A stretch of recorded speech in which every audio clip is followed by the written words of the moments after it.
Almost all of us have that little voice inside of our heads that is constantly judging and criticizing us. It's constantly telling us how we're messing up, how we're falling short, what we're doing that's bad and wrong, and how we are unacceptable. Most people mistake this little voice for all of who they are instead of just a part of the complex system of their psyche.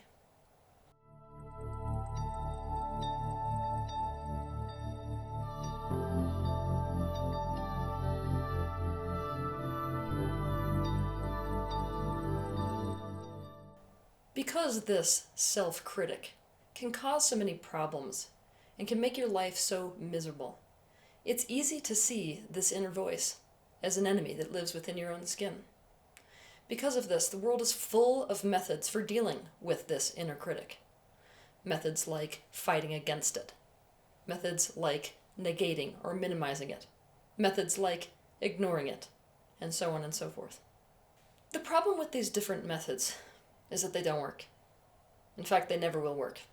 The reason they will never work is because the inner critic is not actually your enemy. Quite the opposite.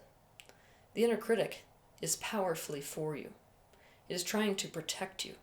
And until you understand this and deal with your inner critic in a different way, you're going to be increasing your own suffering, increasing the atmosphere of self-hate within yourself, and enhancing the war that is occurring within your being.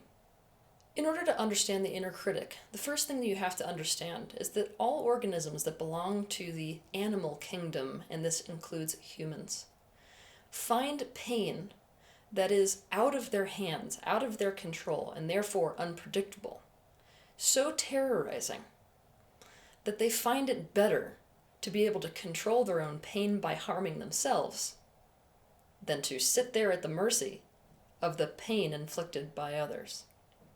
You see this clearly with studies done relative to self-injury. When injury is inflicted on animals in a setting where there is no way to get away from that injury, such as electroshocks, they will begin to self-injure. This restores a sense of control over pain. So the principle is self-inflicted pain is safer and more tolerable than pain inflicted by someone else, especially someone upon whom your life depends. As a child, if you want your needs to be met, survive in society, and have a chance at feeling things like love, belonging, contribution, and safety, you only have one option: to adopt the values, rules, and standards of the family and society you are born into and to hold yourself to them. To understand this, I'm going to give you an example. Let's imagine that when you were younger, you grew up in a family and culture that believed that anger was bad and wrong and shouldn't happen, so you shouldn't get angry. Now let's imagine that you get angry. In response to you getting angry, your parents would have turned against your anger. Of course, they would do this as a part of the process of socialization to discourage the behaviors that come along with being angry, to discourage the emotion itself. They might do something like send you to your room for a timeout, or immediately become defensive and shame you for being angry, or to dole out a consequence like taking away one of your toys. This experience of disapproval is painful enough for a child whose survival and every need they have is dependent on the adults in their life that the child wants to avoid this experience in the future at all costs.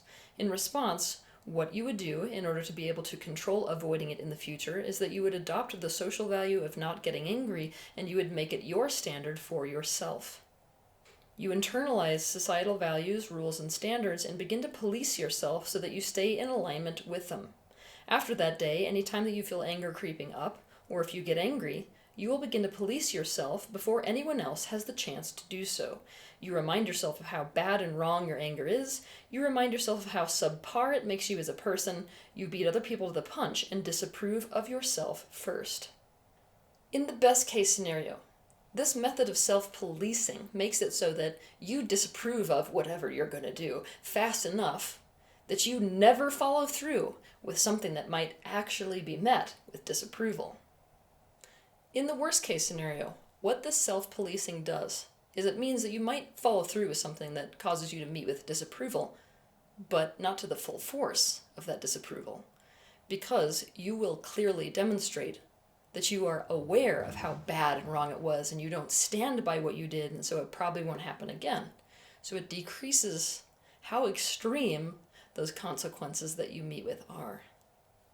This part of you that takes on the role of this internal police officer, that keeps you in line so you don't align with anything that could lead to disapproval and the painful societal consequences of disapproval, is your inner critic.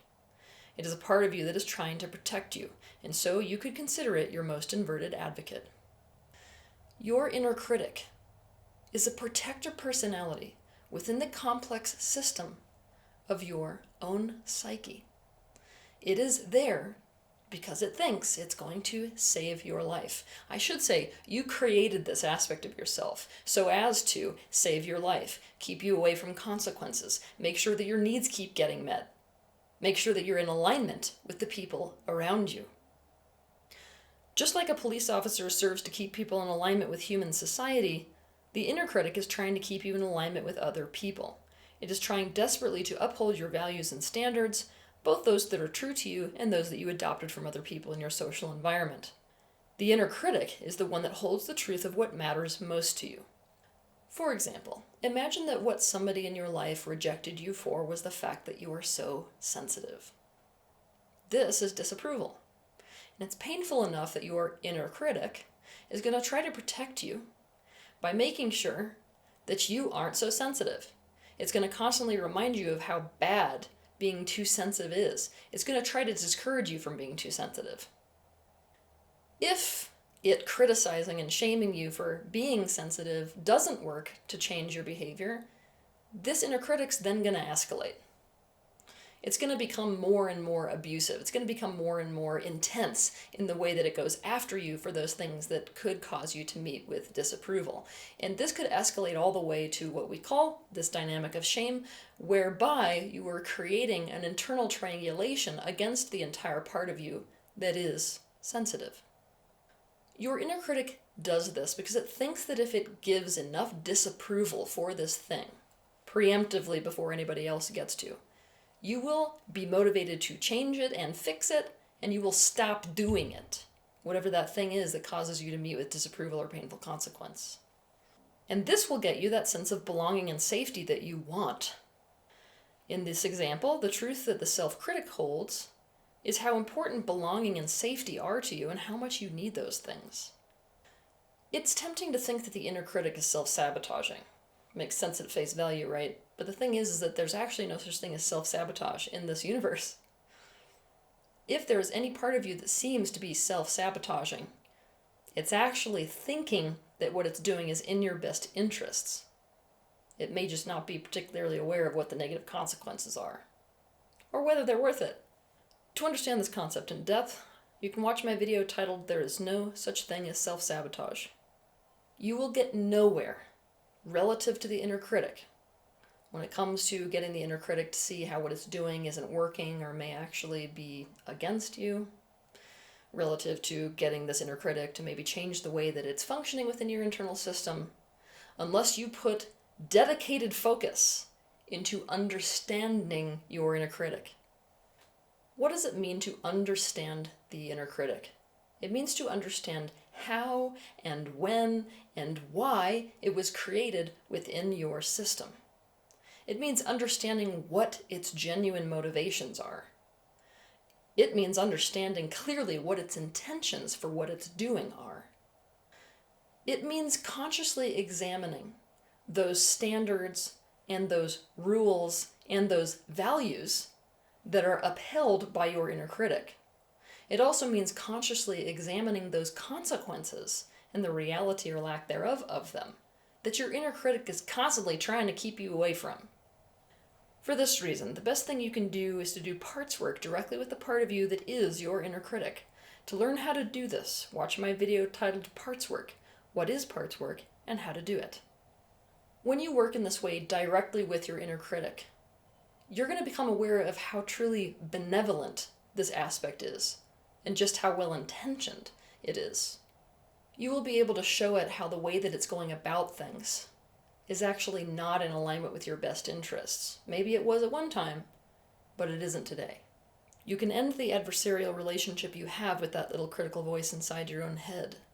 You can end the adversarial relationship it has with any other part of you that it thinks is going to lead to you getting disapproved of as well. The outcome of this allied relationship with your inner critic is the true inner peace you were looking for, a sense of internal support, alliance, and self-esteem, instead of internal war, judgment, and criticism. Your inner critic actually needs to be and deserves to be understood, respected, loved, recognized, and valued for what it's trying to do for you. And this understanding, respect, and positive recognition will be necessary in order to create any pliability within this part of you regarding its willingness to change its perspectives and methods. Whenever your inner critic is being noisy, or whenever you want to work with it directly, you're going to specifically have to get in touch with those values and needs that are being carried by that voice in that moment. So what values and what needs is it arguing for? What consequences is it arguing against? From there, you need to examine these values and these needs consciously. Are they something that with your conscious mind you can stand by? If so, you want to find ways to get those values and needs in a direct way. And from the people and in the places that you can actually get them. Also, you need to examine those consequences. Are they real or are they not real? The reason that I'm asking are they real or are they not real is because when we have parts of our being that are created based off of past experiences, we may actually be in a situation in our adult life where those consequences don't actually exist and our inner critic just hasn't realized it yet. However, I want you to pay close attention because your inner critic has oftentimes a better feeling for what is an actual consequence than the rest of you does. And I never want you to tell the story that disapproval from other people doesn't lead to consequences. It absolutely does. The question is, what is your conscious relationship to those consequences? Does it change anything in terms of the way you want to go about doing whatever it is that you want to do? Do not ignore, stand up to, fight against, negate, or minimize the voice of your inner critic. By doing so, you are turning against a protector within yourself. You are causing pain to a part of yourself that is fighting for your well-being. You are missing the opportunity to find out what value or standard or need your inner critic is fighting to keep you in alignment with. You are remaining ignorant to what consequence it is trying to help you to avoid. Whenever you resist a part of yourself like this, you are creating rigidity instead of flexibility or pliability within that aspect of yourself. And you are treating a part of yourself like an enemy rather than what it is, which is a friend. Have a good week. If you liked this video, be sure to hit the like button, subscribe to my channel, and consider sharing this video with your friends. You can also click on the bell icon to be notified of the next time that I post a video. I want to thank you personally for the bravery that you have to step into awareness. I'll see you in the next video.